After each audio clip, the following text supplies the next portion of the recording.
চালের মূল্য বৃদ্ধি পাওয়ার পূর্বে ১,০০০ টাকায় বর্তমান মূল্য ১,২৫০ টাকা হলো।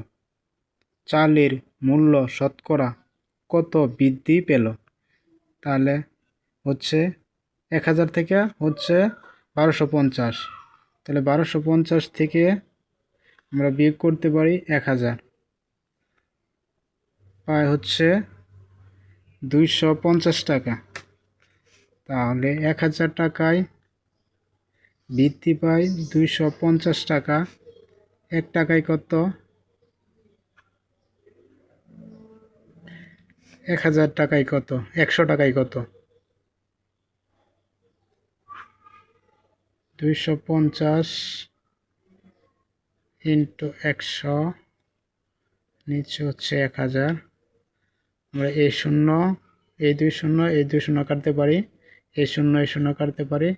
আনসার হচ্ছে 25%। আনসার ক 25%।